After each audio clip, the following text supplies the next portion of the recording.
Hello everybody, a Random Gnome here, and today we are doing another episode of the series that I started a year ago in April that I did not continue because I guess I was busy with I think a Minecraft Let's Play and a Cry of Fear Let's Play.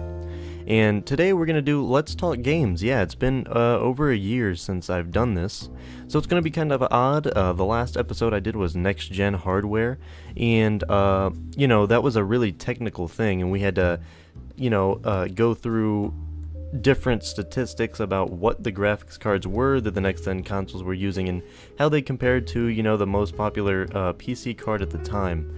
But today we're going to be talking about everybody's favorite topic, DLC. You know, it's been a while since I've been talking about, you know, I've done a Let's Talk Games, and I've only done one, so I just want to point this out that this one is all opinion, and the other one was technical because the different topic it was on, so if you don't agree with me, that is fine. I understand that because, you know, this is opinion. This is fully opinion, and, you know, I'm gonna have to say that my opinion is better than yours. I'm sorry. And a lot of people will probably agree with me on this, and I'm just kidding. My opinion is not better than yours. It's just something. So yeah, this one's gonna be more of a ramble. The last one was more of a, you know, throwing statistics at you. All right, but I want to say, okay, there is many different ways DLCs can be, you know, handled properly and handled terribly. And, you know, this topic was current because, you know, in the Last Talk Games I said, you know, I'll probably make one about DLC, and this was a year ago, and, you know, DLC has been a hot topic since like late 2010 because there's just companies that, you know, do it right, and then there'll be companies that just go in and say, people are actually buying this stuff, I cannot believe this. Why don't we take things out of the game that we had prepared before and sell it later? They'll buy it, they're idiots. And then people do, and then people support it, and, you know, then it'll become the norm, and it'll just keep happening when people support it. And yeah, that's what I really want to talk about today because, you know, I was just looking at my old videos and I saw this, and, you know, I really wanted to go back and do this DLC video, and it's really, really current right now with a game called Metro Last Light. Before I get into this, I really urge you, do not buy this game, and if you do buy it when it's really cheap, and do not buy the Ranger difficulty. They're adding in this is not a joke. You probably already heard about this, but if you didn't, this will probably come as a surprise. They had the audacity, I'm using that to record my voice, but I'm not talking about the program Audacity. They had the audacity to go out and make a difficulty setting. Yes, a difficulty setting. One of the main aspects of a game. They took it out and they're selling it for $5 unless you pre-order. I understand why they're doing this because, you know, they don't really get all the money because most sales are used game sales, but a lot of their fan base is on PC, and I'm pretty sure most of it is. I never hear people on consoles, I mean I do hear it, but not to the amount of gamers on PC that have played Metro. It's more of a stalkerish, you know, kind of game, except for, you know, the aspect that there is not really exploration. But yeah, they literally sold, this is not a joke, a difficulty setting. And people are buying this game. And I understand that it is probably a fun game, and it's probably a good time, and it's probably really immersive, because what I've seen, it looks pretty good. But the fact that you are buying the game is just simply you are supporting the business practice that they just did. And I'm really not big a fan of that. I'm not buying this game. I'm sure I will, because I was a really big fan of the first Metro. I really liked it. You know, all the cobbled up guns and living down under. But yeah, I don't know. It's really surprising that a company like that would do that. I'm not sure if it was Deep Silver that is doing this to them, because I'm pretty sure, yeah, they did make the, what's it called? The Dead Island games, and now they're selling a game that literally looks like DLC, Riptide. A lot of people don't agree with me on that, but I'm sorry if you guys don't. It's fine if you don't agree with me, but I just think that Dead Island Riptide, if you look at the screenshots, and compare two screenshots and don't know which game they're from, you won't be able to tell. They're wearing the exact same clothes, the exact same models, and the environments aren't too different. But that's not what I'm talking about today. There's other bad examples of DLC, like, you have to buy the true ending of Mass Effect 3. Stuff like that, I just don't get, and, in Dead Space 3, I'm pretty sure there's microtransactions that make the game easier if you want to pay for, I think, weapon upgrades and ammo. You buy that with real money in a game that's single player, or a co-op game. It's not like you're facing your friend. And if you were, that still wouldn't work. Maybe if it was a free-to-play game. They should really take the aspect of Team Fortress 2, where you don't even need to buy outside anything. You don't have to buy keys or weapons, and you are still having a great time because you can get every item in that game without buying anything. Unless, maybe pre-orders, but then later you get those. You can still get those in game, which is a really great system. I really applaud Valve on that. That's really great, and they make a lot of bank on that game. But yeah, back to the DLC topic. Yeah, it's gonna be really sad because, you're a gamer right now. I don't really like that term, but you are. You're playing games, you're listening to this. And, usually when you're a person who plays games, you want to show the younger generation, maybe if you have kids or you have younger family that comes over and they're into games, you want to show them, the games that you used to play. So maybe you'll pull out a Super Nintendo or an NES or an N64 or something like that, and show them your favorite game. You just pop in like Ghosts and Goblins or something, or anything like that, and at the title screen it says, this is a bad choice of words for, Ghosts and Goblins, because I'm pretty sure the original Ghosts and Goblins doesn't have a difficulty setting. But, just imagine you put in a game, and you have all your difficulty settings, and you probably choose easy, because, the kids. But anyways, this is in the future, current kids right now, they'll be like, hey, you want to see the games I used to play? Look at this game, Metro the Last Light. And then you pop it in, and your younger whatever family member, whoever it is like, hey, what's with this difficulty setting? I can't choose it. It says you have to be connected to Xbox Live and you need Microsoft points. What the heck is Microsoft points? And then you gotta tell them that, this game isn't connected to Live anymore. This is a discontinued console with a dead, online service, and you can't get that difficulty no more. Just imagine how terrible that's going to be. And the fact that people are supporting this, that might be the norm. They're going to start selling graphics now. If you want to play with, real graphics and not just straight gray polygons, you're going to have to pay $20, It's a bad thing, and people are supporting it, SimCity, that isn't DLC, but the DRM free. When people support it, it's going to keep happening. They did get a big backlash. It wasn't a financial failure, but to the critics and whatnot, it was a pretty bad thing, but it wasn't a financial failure. So they still made a lot of money, even though their stocks have dropped, which is definitely a bad thing. But, they still sold the game pretty well. And games with these in it are usually high-end, big business games, because they know people are going to buy it.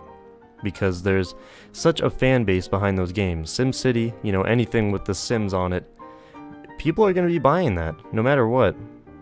And, DLC can be done right.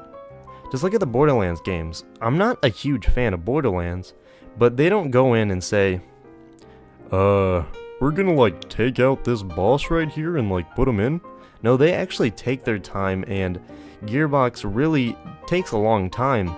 And they make many different DLCs that people really enjoy. I'm not a huge, after I beat Borderlands 2, I got my fix of that game. I really enjoyed it, but I was done. I didn't need more Borderlands 2, but I can understand why people would, because it's a fun game, and it's really fun to upgrade your gear and your weapons and whatnot. So I understand that. In another game, I haven't gotten any of it. I don't know why. After I beat a game, I play so many games that I usually don't indulge into DLC. So games like Skyrim, I really enjoyed that game, and they had DLC, and I heard really great things about it. And it's just something that makes sense. it's an RPG world where many things happen, and they really worked on the because I played the Fallout games, and the DLC in those games are really fun, really worth the $15. They usually give you a couple hours of, sometimes longer than, a base game like a Call of Duty single player. But yeah, what was I saying? Yeah, I'm sure the Skyrim, I heard such great things. I'm pretty, I played the Oblivion DLCs, and, they're great. For some reason, whenever I think of a DLC that's good, I always think of the word expansion pack, which you don't really hear anymore, unless you're playing something like World of Warcraft. But yeah, when I think of like Oblivion, I think of an expansion pack. I don't know why, but yeah, I think it's just because back then when we used to call it expansion packs, it had such a good connotation. It's bringing more content to the game that you were finished with and you really loved to get back into, but you were pretty much done with what they had in the game right there. And with an expansion pack, you could go through and play through new missions, find new weapons and armor and all this stuff. And it was really cool. And now we have DLC, downloadable content, and that has a bad connotation. But yeah, more games that can do DLC right. Dark Souls.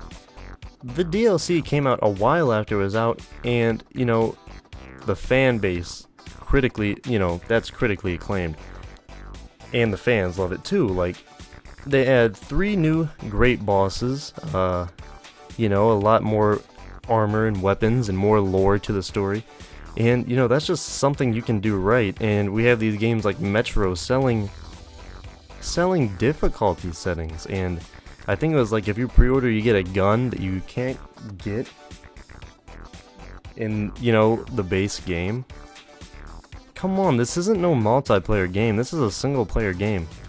Kind of the same thing, like this is no beef with the BioShock Infinite game, but I was like, you're giving me stuff, like I pre-ordered it and they're giving me stuff to make the game easier. Yeah, I don't get that. Like, why would you want an incentive to buy a game early to make the game easier? That's this world we live in, dude. I don't know. But yeah, so DLC can be done right in many ways, I want to give this example out because people have been giving this a lot of flack. Not Call of Duty. Counter-Strike has never had map packs. They've always been free because, you can download custom maps.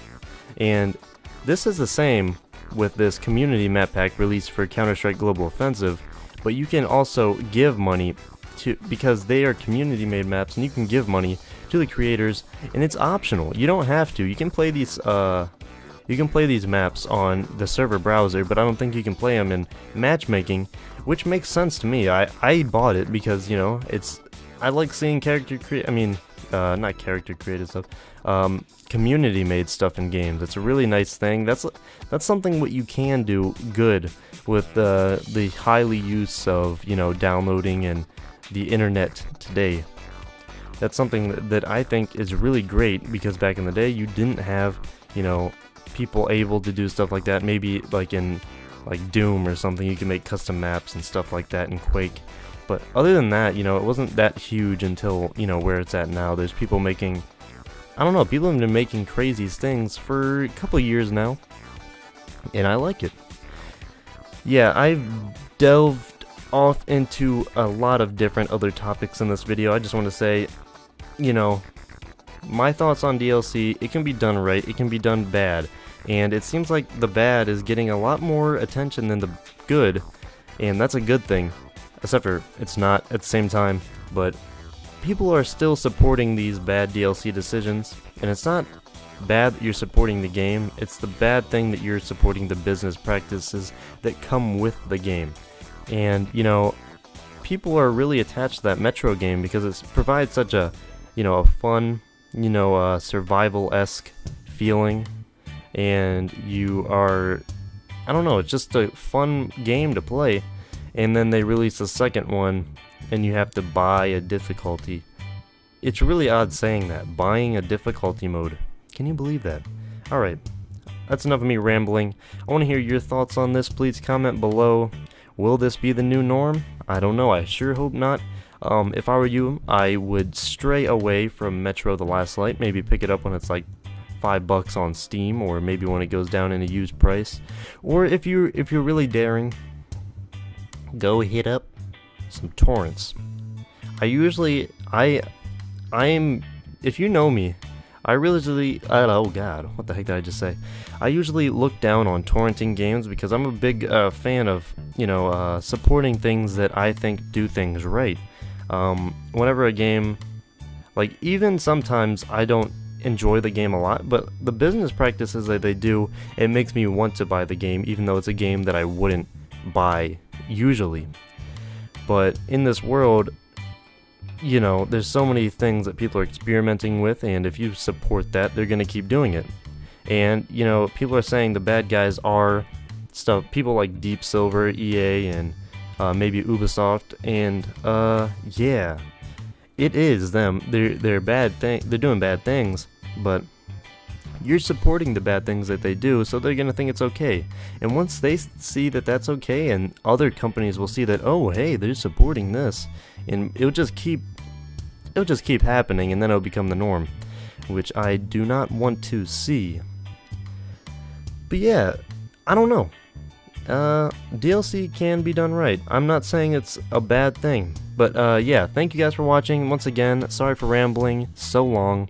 Leave your thoughts in the comments. Do you want me to do this Let's Talk Games more? Just tell me what you think. Thank you guys for watching, and see you guys later.